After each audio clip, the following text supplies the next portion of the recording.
2026년도 코스피는 어떻게 될 것인가? 한국 증시에 대한 전망을 오늘은 할 거고, 그 다음에 여러분들이 오늘 이 영상을 보시면서 가장 여러분들이 피해야 될 거, 다시 한번 내가 말씀드리지만, 대공황이라는 거 머릿속에 지우세요. 대공황은 없어. 이렇게 생각해야 되는 시장이 내년에 2026년 시장이에요. 그리고 2026년 시장을 제가 이제 코스피 이제 5천을, 이야기를 하고 있는데, 사실 이 5천보다 더 갈 수도 있습니다. 그러나 이 5천이 상반기에 갈지 하반기에 갈지 이것까지 맞추는 것은 현재로서는 쉽지가 않은 시장이다. 그럼 여러분들 힌트를 딱 얻어야지.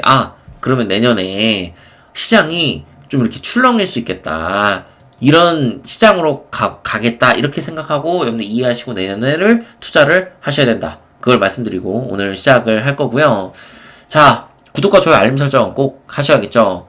자, 내년 시장을 전망하기 전에 오늘 같은 경우는 뉴스 한 2개만 보고 오늘 차트를 좀 집중해서 보면서 종목들 여러 개 돌려보면서 여러분들한테 자세하게 2026년의 시장에 대해서 설명을 드릴 겁니다.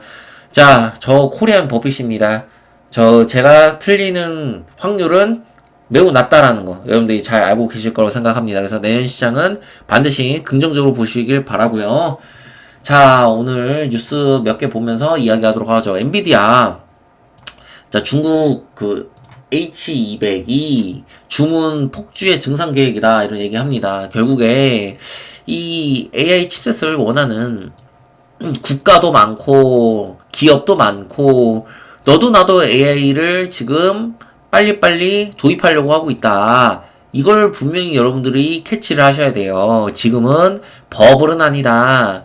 그러나 고평가론이 나올 수 있으니 주의를 많이 해야 된다. 자, 수입 거부할 듯 이런 돌발 악재도 나올 수 있는 거고. 근데 이건 돌발 악재라기보다는 새로운 호재인데 이게 호재가 될 것이냐 안 될 것이냐의 문제이기 때문에 이런 부분들에 대해서 아주 부정적으로 생각하실 필요는 없다.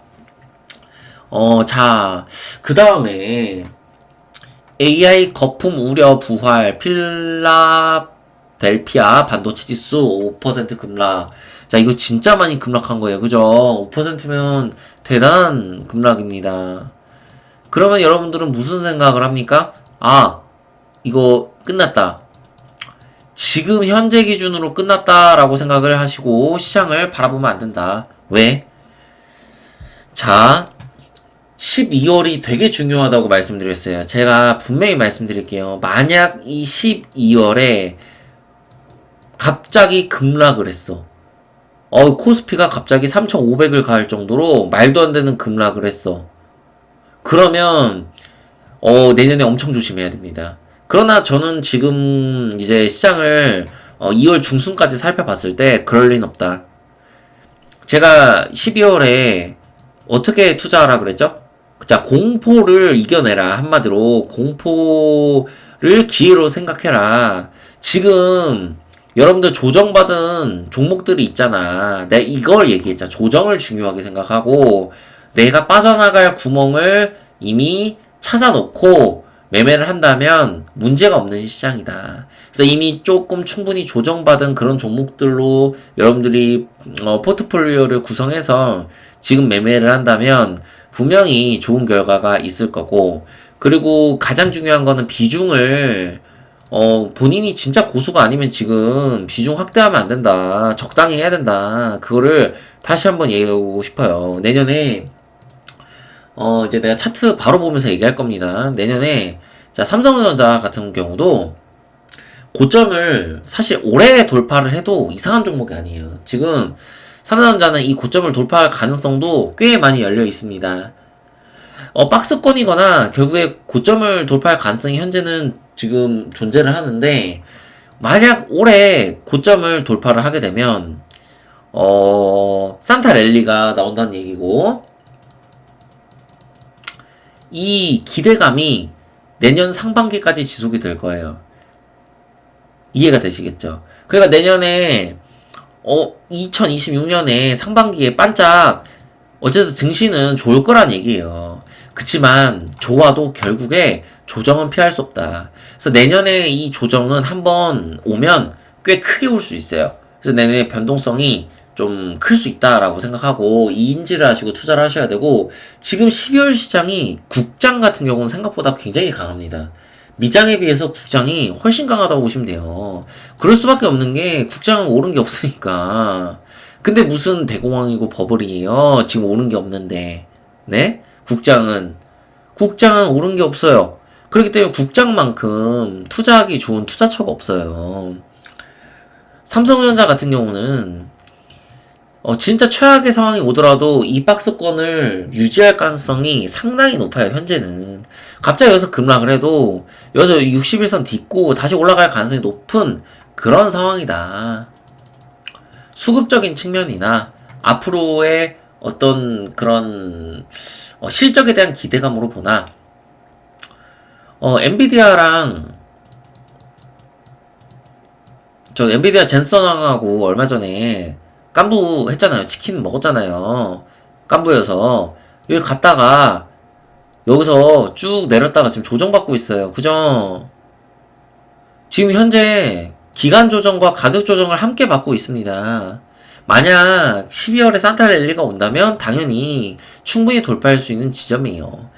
근데 내가 이런 종목, 삼성전자 같은 거 물론 사는 것도 나쁘지 않지만, 예를 들어 개별주라고 하면 이런 거 하지 말라고 하는 게 다 이유가 있습니다. 예를 들어서 종목 하나를 좀 볼까요? 뭐가 좋을까요? 테크잉이라는 종목이 있습니다.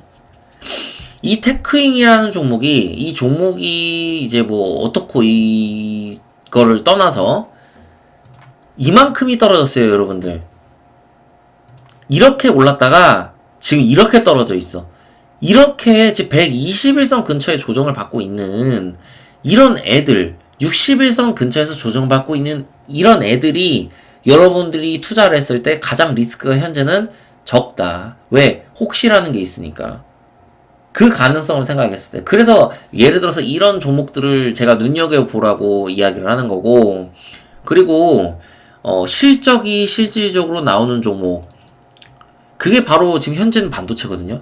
자, 반도체가 실적이 안 나오고 예전에 막 기대감으로 올랐을 그런 시장이 아니에요. 지금은 실제로 반도체가 실적이 나오고 있고 실적이 앞으로 개선이 된다는 기대감이 나오고 있어. 그런데 이 상태에서 여러분들이 대공황을 생각하는 건 굉장히 어리석은 일이다. 그걸 먼저 말씀을 드리고 싶어요. 그리고 예를 들어서 우리가 내가 예전에 이제 차트에 대해서 여러분들한테 한번 뭐 교육을 한 적이 있었는데, 지금 이 구간이 굉장히 중요한 구간이잖아요. 스태킹 같은 경우는 왜 그런지 혹시 아시는 분들은 예전에 내가 교육했을 때 그 봤던 분들이 있을 수 있겠지. 그분들은 이제 왜 그런지 알겠지. 이 구간이 너무 중요하거든요.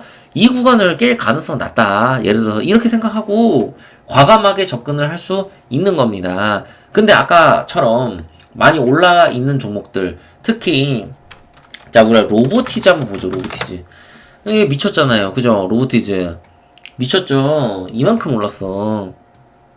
5월부터 여러분들 5월에 거의 10배 올랐죠. 로보티즈. 그죠? 10배 올랐어. 10배. 5월부터 로보티즈만 갖고 있었으면 10배가 오른 거야. 이런 종목들은 주의를 해야 된다. 그리고 예서 로보티즈 같은 종목들 이격이 이만큼 벌어져 있는데 실적이 나옵니까 안 나옵니까? 실적이 안 나와. 기대감으로 올랐어. 자, 로보티즈 뿐만 아니라 로봇 관련주들은 다 엄청난 지금 기대감을 가지고 오르고 있어요. 사면도 볼까요? 그죠? 로봇 관련주들은 다 이렇게 올랐단 말이죠. 내년에 로봇 관련주들 분명히 나쁘진 않을 겁니다. 그러나 내년에 큰 조정이 오거나 기간 조정을 받을 가능성이 상당히 존재하기 때문에 이런 종목들은 피하라고 얘기하고 싶은 거예요. 그래서 2026년을 결국 공략할 때는 실적을 기반으로 실적이 어느 정도 바탕이 되는 종목을, 섹터를 여러분들이 찾으셔야 된다. 로봇은 이미 많이 올랐기 때문에 내년에 갑자기 뭐 실적에 대한 뭐 회의론 이런 게 나오면 가장 크게 조정을 받을 수 있어요. 그렇지만 로봇 관련주들이 나쁘다는 얘기가 아닙니다. 앞으로도 미래가 엄청 밝은 종목이기 때문에 그래서 이런 섹터는 여러분들이 포기를 하면 안 돼요. 여러분들 그냥 어디다가 관심 정보 삭제해 놓고 그러고 있으면 안 된다고. 다만 투자를 할때 이 투자에 대한 뭐랄까, 맥점, 자리, 위치, 이런 것들이 좋지 않다. 그래서 로봇 관련주나 이런 것보다는 실적이 바탕이 되는 뭐 반도체 섹터라든지 아니면 자동차도 괜찮아요. 그 2차 전지는 사실 물음표긴 한데 제일 좋은 거는 결국에 반도체다. 그리고 조선주도 내년에 쉽게 죽지 않을 겁니다. 그래서 이런 섹터들을 여러분들이 잘 골라서 내년 시장을 긍정적으로 어쨌든 봐야 된다는 얘기예요. 그리고 너무 오른 종목들 중에 기대감으로만 오른 종목들은 피하는 게 좋다. 그걸 말씀드리고 싶고 코스피 지수 보고 마치도록 하겠습니다. 자, 코스피 지수 같은 경우는 지금 여기서 고점을 돌파할 것 같거든요. 예, 제가 봤을 때는 자, 오늘 엔비디아 엄청 폭락했어요. 그죠? 엔비디아 3%인가 폭락했나요? 자, 그럼 내일 월요일날 시장에 얘가 음봉이 이렇게 나오는 거를 여러분들 상상할 수 있잖아요. 실제로 이렇게 될 수도 있지만 만약에 시장이 고점을 돌파할 생각이라면 이거 돌파할지 안 할지 좀 지켜봐야겠지만 저는 할 거라고 보는 거죠. 얘가 이제 돌파를 한다면 내일이 아니라 월요일날 이렇게 밑으로 살짝 내렸다가 꼬리 달고 오히려 올려줄 가능성이 높다. 이렇게 생각하고 일단 긍정적으로 시장을 접근을 해야 됩니다. 최악의 상황이 오더라도 박스권을 형성하겠구나. 그러면 왜 코리안 버핏은 최악의 상황을 지금 현재 기준에서 이렇게 보느냐. 12월 시장이 생각보다 강했어. 강했기 때문에 이 12월에 제가 폭락하면 절대 안 된다 그랬잖아요. 얘가 여기를 이탈해서 12월에 내려오면 이거는 위험할 수 있어요. 그러면 내년 시장이 굉장히 조심해야 되는 시장이 될 수 있어요. 그래서 이런 것들은 여러분 항상 가능성을 생각을 해야 돼. 그러나 가능성이 저는 낮다라고 봅니다. 이미 실적들이 찍히고 있는 종목들이 너무 많고 앞으로 경기 침체, 대공황, AI 버블 이런 이야기들이 여러분들을 굉장히 괴롭힐 겁니다. 그런데 여러분들 이 세상에 공짜는 없어요. 자, 누가 봐도 다 간대.